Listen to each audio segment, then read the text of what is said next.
కనుకనే మీరు దాన్ని యాక్సెప్ట్ చేసి ఈ రోజు ఉన్నటువంటి JN1 వేరియంట్ నూతన వేరియంట్ సంబంధించి ప్రజలకు ఏ అవగాహన కార్యక్రమం నిర్వహిస్తున్నటువంటి కార్యక్రమంలో మీరు పాల్పంచుకున్నందుకు, అలాగే మీరు MD పల్మనాలజీ చేస్తున్నారు, అలాగే ఇన్ఫెక్టివ్ డిసీజెస్లో మీరు చాలా ఎక్కువ అవగాహన ఉండి గతంలో కానీ ఇప్పుడు కానీ అనేక స్టడీస్ కూడా చేస్తున్నారు. మాకు తెలిసినటువంటి ఏంటంటే ఇప్పుడు మీరు ఈ ఆంధ్ర మెడికల్ కాలేజీ నిర్వహిస్తున్న అనేక సిరీస్ ఆఫ్ వెబినార్స్లో మీరు పాల్పంచుకుంటున్నారని తెలిసింది.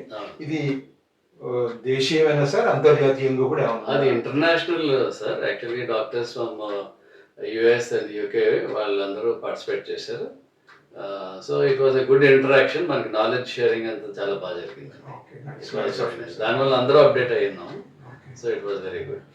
మేము చాలా మంది ప్రొఫెసర్స్, అసిస్టెంట్ ప్రొఫెసర్స్, తర్వాత స్టూడెంట్స్ అందరు communities in the medical field, it has become a very good interesting topic.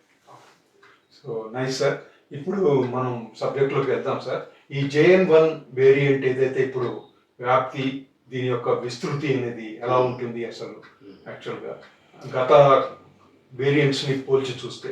Okay, actually మనం మ్యూటేషన్ అన్నది common thing. It's like a perpetual motion. అంటే మనం వింటుంటాము ఏంటి అంటే nothing is permanent except change అని. అది ఈ వైరసెస్కి మాత్రం కరెక్ట్గా యూజ్ అవుతుంది ఆ వర్డ్. సో అలానే we are at the mercy of those viruses. అంటే ఇన్ ది సెన్స్ అవి వీకెండ్ అవుతుంటే మనం వెయిట్ చేయాల్సిన పరిస్థితులు అన్నమాట. ఒకప్పుడు ఇన్ఫ్లుయెంజా చాలా విరలెంట్గా ఉండేది, అలా రాను వీక్ అయింది, మనకి వ్యాక్సిన్ వచ్చింది. అలానే కోవిడ్ గురించి కూడా మనం అలానే ఎక్స్పెక్ట్ చేయాలి. సో ఈ JN1 వేరియంట్ అన్నది మనకు తెలిసినట్టు ఒమిక్రాన్ లాగా ఫాస్ట్ ట్రాన్స్మిషన్. ఒక వ్యక్తి నుంచి ఇంకొక వ్యక్తికి చాలా ఈజీగా ఫ్యామిలీలో ఒకరికి వస్తుందంటే రెండో వాళ్ళకి మూడో వాళ్ళకి వచ్చేసే అవకాశం చాలా ఎక్కువ. అండ్ సీరియస్నెస్ అన్నది వెదర్ మనకి డెల్టా లాగా ఏమైనా అంత సీరియసా కాదా అన్నది we have to wait and see. అయితే అంత సీరియస్ కేసులు అంత లేదు అన్నది మనకు తెలిసింది బికాస్ ఆఫ్ దిస్ అదర్ కంట్రీస్లో అది స్ప్రెడ్ అవ్వడం. ఇప్పుడు ఏమవుతుందంటే ఈ JN1 అనేది మనకన్నా ముందు అదర్ కంట్రీస్లో వచ్చింది, యూఎస్లో అండ్ ఎల్స్వేర్. వాళ్ళందరికీ అక్టోబర్ సెప్టెంబర్ నుంచి వస్తుంది. రోజు కేసులు పెరుగుతున్నాయి. మన ఇండియాలో ఇంకా ఆల్మోస్ట్ డబ్లింగ్ అని ట్రిపుల్ టైమ్స్ అన్నది ఇంకా ఫాస్ట్గా అవుతుంది. Maybe because of our population and అందరం కూడా వీఆర్ నాట్ అలర్ట్. అంటే మనం ఒకసారి WHO ఎప్పుడైతే COVID is no more a concern అన్నట్టు మనకు మెసేజ్ వచ్చిందో అప్పటి నుంచి మనం మర్చిపోయాం కోవిడ్ గురించి. అయితే బట్ నౌ అందరూ అలర్ట్ కావడం అంటే ఆల్ ఆఫ్ ఏ సడన్ అవుతుంది ఇది. దీని గురించి మరి ప్రజల్లో మంచి అవగాహన తీసుకురావాల్సిన సమయం అండి ఇది సార్. అలాగే ఇప్పుడు WHO ఇప్పుడు ఈ JN1కి కొత్తగా ఏమన్నా ప్రోటోకాల్ ఇచ్చింది సార్? అంటే జాగ్రత్తలు వీటి గురించి ఇప్పుడు యాక్చువల్గా ప్రోటోకాల్స్ అన్నవి అన్నిటికీ సేమే ఉన్నాయండి. మనం కూడా వీఆర్ వెల్ ఎక్విప్డ్. మనకి ఇప్పుడు మాస్ కమ్యూనికేషన్ అంతా బాగుంది. అండ్ మనకు ఉన్నట్టు ఈ శానిటైజేషన్ మాస్క్, లేకపోతే PPE కిట్స్, లేకపోతే హాస్పిటల్ ఇన్ఫ్రాస్ట్రక్చర్స్, ఇప్పుడు KGHలో వెంటిలేటర్స్ రెడీ చేయటం, ఇట్లాగా ఎక్కడెక్కడ మనకి అవసరం అన్ని చోట్ల ఎక్విప్మెంట్ అయితే ఉంది, ఇన్ఫ్రాస్ట్రక్చర్ అయితే బ్రహ్మాండంగా ఉంది. సో ఇంత ముందులాగా మనం ఏదో అప్రిహెన్షన్గా ఉండక్కర్లేదు. కోవిడ్ ప్లేసెస్ అని లేకపోతే కోవిడ్ హాస్పిటల్స్ అని అట్లా మనం ఆలోచించి చేయవలసినంత నెసెసిటీ లేదు. ఓన్లీ థింగ్ ఈజ్ కరెక్ట్గా అవగాహన ఉంటే నెంబర్ ఆఫ్ కేసెస్ మనమే తగ్గించుకోగలం. Okay sir. ఇంకొకటి, ఇప్పుడు ఈ వ్యాక్సినేషన్ ఉంది కదా సార్, ఇప్పుడు గతంలో 2 సార్లు తీసుకున్న వాళ్ళు 3 సార్లు తీసుకున్న వాళ్ళు 4 సార్లు తీసుకున్నారు సార్. ఇది ఇప్పుడు ఆ వ్యాక్సినేషన్ పనికొస్తుందా లేకపోతే ఏంటి దాని మీద పరిస్థితి? యాక్చువల్గా మనం చాలా రకరకాల వైరస్లు చూసాము. అయితే కొన్ని వైరస్లు అంటే ముఖ్యంగా మనం తెలుసుకోవాల్సింది ఈ స్మాల్ పాక్స్ వ్యాక్సిన్, ఈ స్మాల్ పాక్స్ వైరస్. ఈ స్మాల్ పాక్స్ అనేది మసూచి అనేవాళ్ళు. అది ఒకసారి ఇన్ఫెక్ట్ చేసిందంటే ఒక పర్సన్ని, ఆ పర్సన్కి లైఫ్ టైం ఇమ్యూనిటీ వస్తుంది. ఇంక మళ్ళీ అది రాదు ఇంకా ఆ పర్సన్కి. వేరే కోవిడ్ విషయంలో ఒక పర్సన్కి వచ్చిన తర్వాత మళ్ళీ 3-4 months పోయాక మళ్ళీ అదే పర్సన్కి వచ్చిన సందర్భాలు ఉన్నాయి, అవకాశాలు ఉన్నాయి, కరెక్ట్ కూడా. అయితే దీనికి కారణం ఏంటంటే కోవిడ్ అనేది లైఫ్ టైం ఇమ్యూనిటీ ఇవ్వదండి. That is the problem. అలాగే small pox life time immunity ఇస్తుంది కాబట్టి దాని నుంచి తయారు చేసిన వ్యాక్సిన్ కూడా లైఫ్ టైం ఇమ్యూనిటీ వస్తుంది. So we are all vaccinated. మనం అసలు వ్యాక్సినేషన్ చేసుకున్నాం కాబట్టి మన పూర్వీకులైనా సరే ఇప్పుడు మనకి స్మాల్ పాక్స్ కేసెస్ లేవు. వేరే కోవిడ్ విషయానికి ఎప్పుడైతే covid life time vaccination life time immunity ఇవ్వట్లేదో అదే వైరస్ నుంచి మనం వ్యాక్సిన్ తయారు చేసినా లైఫ్ టైం ఇమ్యూనిటీ ఉండదు. సో వ్యాక్సినేషన్ అనేది మనం ఇన్ఫ్లుయెంజా వ్యాక్సిన్ లాగే రిపీటెడ్గా చేసుకోవాలి. How frequent it is, how costly it is, how effective it is అన్నది మనం చూసాము. సో వ్యాక్సినేషన్ అన్నది దానికి టైం పీరియడ్ ప్రకారం అది వేన్ ఆఫ్ అయిపోతుంటుంది దాని పవర్. సో అందుకని చెప్పేసి మనం ఒకసారి వ్యాక్సినేషన్ అయిపోయింది, 3 times వ్యాక్సినేషన్ అయిపోయింది, మనకేం అవుతుందని ధైర్యంగా వెళ్ళిపోవడం అనేది కరెక్ట్ కాదు. సో మనము ఇప్పుడు పరిస్థితుల్లో మనకి వ్యాక్సినేషన్ ఎఫెక్ట్ తగ్గిపోయిందేమో అని భావించడం ఎంతైనా ఇంపార్టెంట్. అలాగే ఇప్పుడు మనం ఈ 4 సంవత్సరాలు అయిపోయింది ఈ కోవిడ్ వచ్చి. ఈ 4 సంవత్సరాల కాలం తర్వాత ఇప్పుడు ఈ కొత్త వేరియంట్కి సంబంధించినట్టు కానీ ఎట్లా మెడికల్గా డీల్ చేస్తున్నారు సార్? మెడిసిన్స్ సంబంధించినటువంటి ప్రోటోకాల్ ఏంటి? సో ఫార్ మనకంతా వస్తున్న గైడ్లైన్స్ అన్నీ కూడా సిమ్టమాటిక్ ట్రీట్మెంట్. ఇప్పుడు ఈ పర్టికులర్ మేనిఫెస్టేషన్స్ అంటే ఈ పర్టికులర్ ఈ జబ్బు తాలూకు లక్షణాలు చూసుకుంటే మనకు పాత పూర్వం వచ్చిన లక్షణాలే కానీ ఉన్నాయి. కాకపోతే ఎక్కువగా abdomen or gastrointestinal tract affect అవుతుందని కూడా ఉంది. సో దానికి సిమ్టమాటిక్ ట్రీట్మెంట్ వరకు కరెక్టే. కానీ ఇప్పుడు యాక్చువల్గా కోవిడ్ మన బాడీలో ఏం చేస్తుంది, ఒక ఇమ్యూన్ రెస్పాన్స్ క్రియేట్ అవుతుంది. ఆ ఇమ్యూన్ రెస్పాన్స్ ఎప్పుడైతే ఉందో దానికి మళ్ళీ 2 సైడ్ ఎఫెక్ట్స్ చూసాం పోయినసారి డెల్టాలో కానీ అదర్ వేరియంట్స్లో. అంటే ఒకటేమో ఇన్ఫెక్షస్ కాంప్లికేషన్స్ అండ్ దాన్ని యాంటీజెన్ యాంటీబాడీ రియాక్షన్ తాలూకు ఎఫెక్ట్. రెండోదేమో వాస్కులర్ ప్రాబ్లమ్స్ అంటే బ్లడ్ వెజల్స్, రక్త కణాలు, రక్త వెజల్స్, రక్తనాళాలు బ్లాక్ అవటం. సో వాటి వలన మనం చాలాసార్లు ఇబ్బందులు చూసాము. అందుకనే కొంచెం హెపారిన్ అలాంటివి ఇవ్వాల్సిన అవసరం అయితే వచ్చింది, యాంటీకోయాగులెంట్స్ వాడాల్సి వచ్చింది. సో ఈ రెండు మనం బ్యాలెన్స్ చేసుకోవాలి. అయితే ఇప్పుడు ప్రస్తుతం ఉన్న వేరియంట్లో రియల్గా ఏంటి మెయిన్ మేనిఫెస్టేషన్స్ అండ్ కాంప్లికేషన్స్ అనేది ఇంకా స్టడీ చేయవలసింది. బట్ మోస్ట్లీ ఆల్మోస్ట్ ఆల్ వైరసెస్కి ఇది కొద్దో గొప్ప ఈ లక్షణాలు ఉంటాయండి. ఇమ్యూన్ జెన్సిటీ ఉండడం వలన, ఈ యాంటీబాడీ యాంటీజెన్ రియాక్షన్స్ వలన ఈ ప్రాబ్లమ్స్ కంబైన్డ్గా ఉంటాయి. ఈ బ్లడ్ వెజల్స్ ప్రాబ్లం అవ్వండి, లేదంటే ఈ యాంటీజెన్ యాంటీబాడీ రియాక్షన్స్ వలన వచ్చే ఇమ్యూన్ రెస్పాన్స్ వలన కూడా ఆర్గన్స్ డ్యామేజ్ అవుతూ ఉంటాయి. సో ఇప్పుడు మనం దాన్ని ఎలా ఎవాల్యుయేట్ చేస్తామంటే జస్ట్ ఇన్ఫ్లమేటరీ మార్కర్స్ చేస్తాం. అప్పుడులో కోవిడ్ టైంలో మన మెయిన్ డెల్టా టైంలో మనం సిఆర్పి, సిబిపి తర్వాత IL-6, ఫెరిటిన్ అవి చేయించాము. దాన్ని బట్టి అప్రోప్రియట్ టైమింగ్లో స్టెరాయిడ్ ఇవ్వడం అనేది ఒక డెసిషన్ మేకింగ్ అయ్యింది. అది అలా ఇచ్చాము. ఇది కూడా ఈ ప్రాసెస్ ఆఫ్ ఎవల్యూషన్. ఇప్పుడు మనం ఇవాల్వ్ అవుతుంది pandemic or let us minimum epidemic అనుకుందాం. ఇది ఎవాల్వ్ అవుతుంది. అలానే ఇది క్లినికల్ పిక్చర్ కూడా ఎవాల్వ్ అవుతుంది. సో దీన్ని మనం అబ్జర్వ్ చేసుకుంటూ నెమ్మదిగా వీ హ్యావ్ టు ప్రొసీడ్ అండి. సార్ ఇప్పుడు మనకి 1990 దాదాపు 2000 సంవత్సరం నుంచి 2020 సంవత్సరం నుంచి మనకి ఈ కోవిడ్ అనేది స్టార్ట్ అయింది. 2020, 21, 22, 23 అంటే పూర్తిగా 4 సంవత్సరాలు అయిపోతున్నటువంటి క్రమంలో మళ్ళీ ఇంకొక వేరియంట్ వచ్చింది. ఇప్పుడు JN.1 అనేది వచ్చి ఇప్పుడు ఈ కేసుల సంఖ్య కూడా పెరుగుతున్నాయి. అలాగే ఒక ఆవిడ మృతి చెందటం కూడా జరిగింది.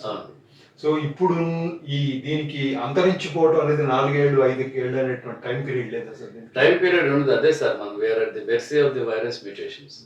అది వీక్ అయ్యి ఇన్ఫ్లుయెంజాలో వీక్ అయితే ఈరోజు మనకి అంటే కోల్ కంట్రీస్లో కాకుండా మన ఇండియా లాంటి కంట్రీస్లో, ట్రాపికల్ కంట్రీస్లో ఇన్ఫ్లుయెంజా పెద్ద లైఫ్ థ్రెటనింగ్ ఇల్నెస్ కాదు. అట్లానే కోవిడ్ అవ్వాలి అని మనం భావిస్తున్నాం. ఇప్పుడు మన కాన్సెప్ట్ కూడా అదే.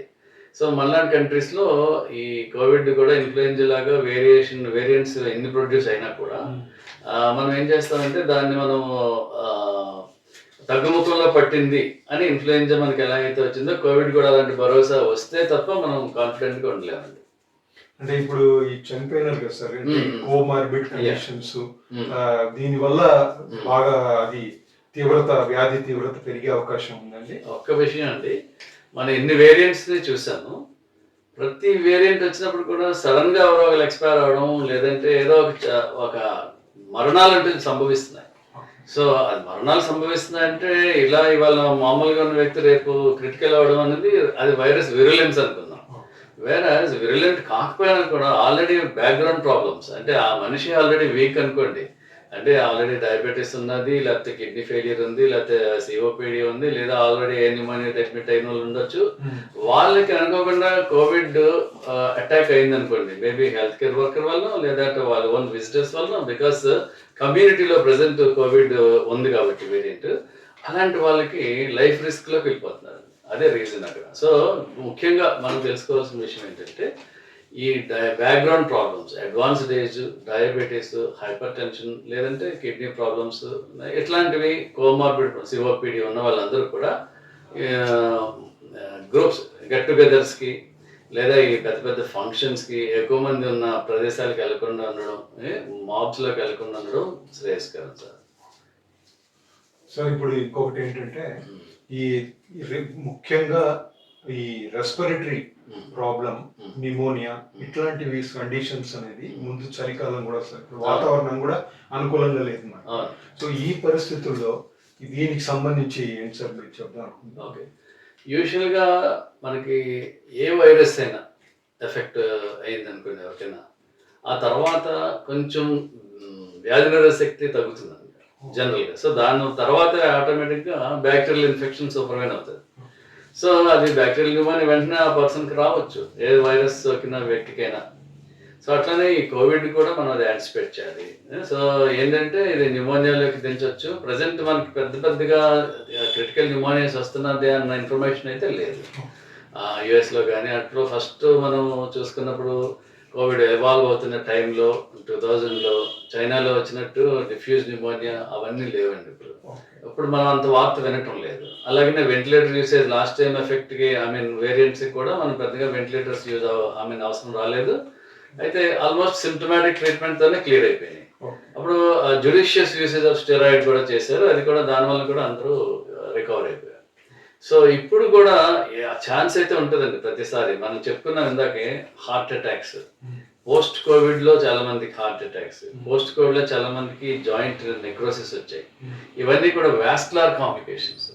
అది ఎండోథిలైటిస్ అని రక్తనాళాల్లో ఇన్నర్ పొర కూడా ఇన్ఫ్లేమ్ అయ్యి, దాని నుంచి చిన్న మైక్రో థ్రోంబాయ్, చిన్న బ్లడ్ క్లాట్స్ ఫార్మ్ అయ్యి, అవి వెళ్ళి ఆ బ్లడ్ క్లాట్స్ ఏదో ఒక ఆర్గాన్, ఎక్కడైతే ఏ ఆర్గాన్లో ఎఫెక్ట్ అయితే ఆ ఆర్గాన్ బ్లాక్ చేస్తే బ్లడ్ సర్క్యులేషన్, ఆ ఆర్గాన్ పోతుంది. అదే హార్ట్లో బ్లాక్ చేస్తే మనం హార్ట్ అటాక్ అంటాం. అట్లా జరుగుతుంది. అలాగే ఎవ్రీథింగ్ ఈజ్ రిపోర్టెడ్. ఇప్పటికీ కూడా పోస్ట్ కోవిడ్ ఎఫెక్ట్స్ ఇది ఉంది అది ఉంది అని బోల్డ్ వస్తున్నాయి. And now they have confirmed post కోవిడ్లో హార్ట్ అటాక్స్ బాగా పెరిగినాయి అనేసి ఆల్రెడీ రీసెర్చ్ చేశారు చాలా మందికి, వాటిలన్నింటిలోనూ అదే తెలిసింది. సో ఇప్పుడు ఏంటంటే కోవిడ్ అనేది మనం చదువుతున్నాం ఇంకా, అలానే స్టాండర్డ్ గైడ్ లైన్స్ ఇంకా డెవలప్ చేసేటానికి ఇంకా టైం పడుతుంది. ఏ జబ్బుకైనా అంతే, ఒకప్పుడు మనకి ప్లేగ్ గానో లేకపోతే ఇన్ఫ్లుయెంజా గానో దేనికైనా అలానే జరిగింది. ఇది కోవిడ్లో కూడా మనం మరణాలు అన్నది మనం తగ్గించాలనే ప్రయత్నంలో ఈ మాస్క్ కమ్యూనికేషన్ అనేది, మనం ఈ శానిటైజేషన్, ఈ మాస్క్ ధరించడం, లేకపోతే డిస్టెన్స్, ఫిజికల్ డిస్టెన్స్ మెయింటైన్ చేయడం అనేది ఎంతైనా ఇంపార్టెంట్ సార్. సో అది జాగ్రత్తగా ఉండాల్సినటువంటి విషయాలు, మాస్క్ కంపల్సరీ, సో పరిశుభ్రత, వాతావరణం పరిసరాల పరిశుభ్రత, వ్యక్తిగత పరిశుభ్రత, అలాగే మాస్క్ లోకి వెళ్ళాలి, ఫిజికల్ డిస్టెన్సింగ్, ఇవే పాటించాలి. యాక్చువల్గా ఇప్పుడు మనం ఏమనుకుంటామంటే, పేషెంట్ హాస్పిటల్ అడ్మిట్ అయ్యారు, ఆ పర్సన్ డయాలసిస్ మీదే ఉన్నారనుకుందాం, కిడ్నీ ఫెయిల్యూర్ లేదా ఏదో డయాబెటీస్ లో సెప్టిక్ మీద ఉన్నారనుకుందాం. ఆ పర్సన్ దగ్గరికి వాళ్ళ రిలేటివ్ మేబీ దే ఆర్ హెల్దీగానే ఉండొచ్చు, కానీ స్టిల్ దే కెన్ ట్రాన్స్మిట్. అంటే మనము ఉమ్ము తుప్పర్ల ద్వారా, అదే మనకి పేషెంట్కి ఏదో దగ్గు ఆయాసమే ఉండక్కర్లేదు. సో మనిషి నవ్వినా, దగ్గినా, తుమ్మినా, మాట్లాడినా, పాట పాడినా ఈ ఉమ్ము తుప్పర్ల ద్వారా మనకి ఈ వైరస్ అనేది స్ప్రెడ్ అవుతుంది. సో అది మనకి క్లోజ్ కాంటాక్ట్ ఉన్న వాళ్ళకి ఇంకా ఎక్కువ స్ప్రెడ్ అవుతుంది. అంటే మనం అనుకుంటాం, మేము ఎవరి దగ్గరికి వెళ్ళలేదండి, మా ఈ మధ్యకాలంలో మా వాళ్ళకి ఎవరికి జ్వరాలు రాలేదండి, అయినా కానీ మాకు ఎందుకు వచ్చిందండి. సో అది ట్రాన్స్మిషన్ కి అస్తమాన సిమ్టమ్సే ఉండాలని లేదు. సిమ్టమాటిక్ ఇండివిజువల్, సిమ్టమాటిక్ అంటే ఇవన్నీ సిమ్టమ్స్ కింద కన్సిడర్ చేయం. ఏది నవ్వటం సిమ్టమ్ కాదు, బట్ నవ్వటం అనేది సోషల్ సిచ్యువేషన్. అట్లనే మనం రోజు దైనందిన ప్రక్రియలో కూడా ఇవన్నీ జరుగుతుంటాయి. చిన్న దగ్గుతాం అంటాం, సో దానివల్ల కూడా రావచ్చు if you are infected. So అందుకని ఏంటంటే మనం నవ్వినా, దగ్గినా, తుమ్మినా, మాట్లాడినా, పాట పాడినా వీటి వల్ల యాక్చువల్గా డ్రాప్లెట్స్ అనేవి గ్యారంటీగా వస్తాయి. అది కోవిడ్ అవనివ్వండి, ఇన్ఫ్లుయెంజా అవనివ్వండి, టీబీ అవనివ్వండి, ఏదైనా. సో మన వైరస్ లోడ్ని బట్టి అది స్పీడ్గా స్ప్రెడ్ అవుతుంది. అది అంతే తప్ప మనం అలానే వ్యాక్సినేషన్ మేము అన్ని చేయించాం సార్, బాగానే ఉన్నామండి, అయినా ఎందుకు వచ్చేసిందండి. సో అప్పుడు మనం ఏది కూడా నేను ఇందాక చెప్పినట్టు మన కోవిడ్ గురించి పూర్తిగా ఏమీ తెలియలేదు.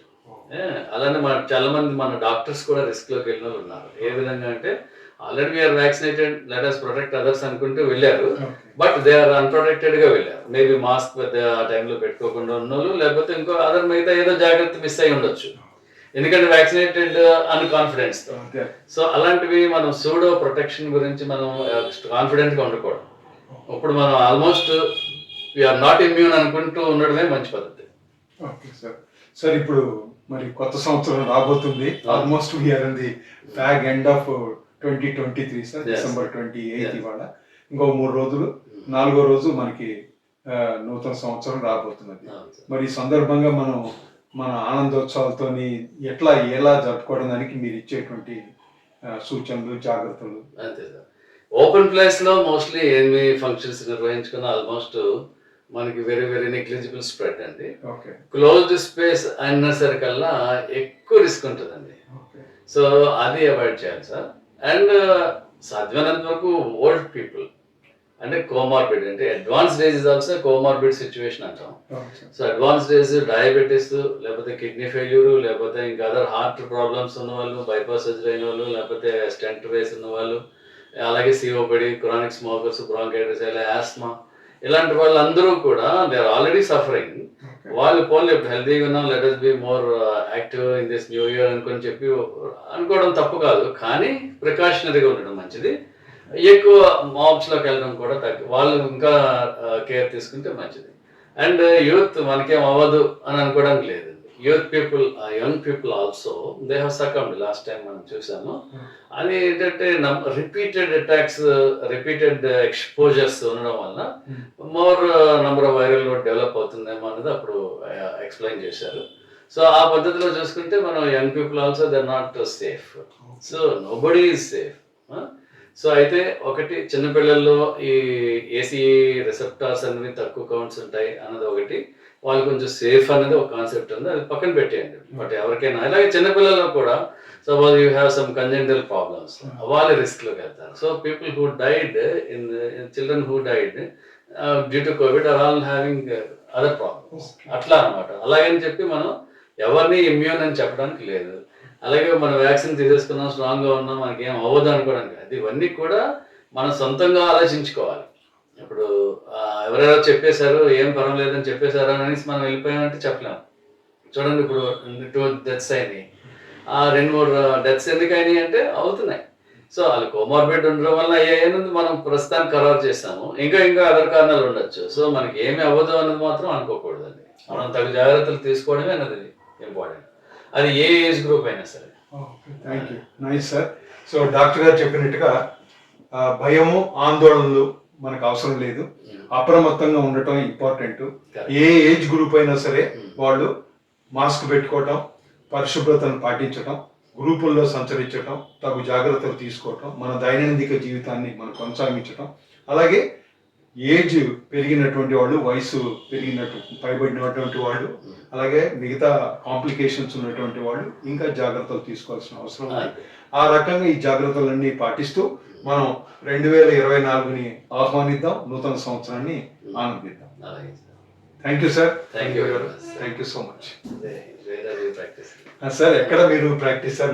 నేను ఎంబీపీలో వర్క్ చేస్తుంటానండి. ఐ మీన్ నా క్లినిక్ ఎంబీపీలో ఉంటాను. Doctor Phanindar, pulmonologist. మీరు తెలియని వాళ్ళు. Thank you.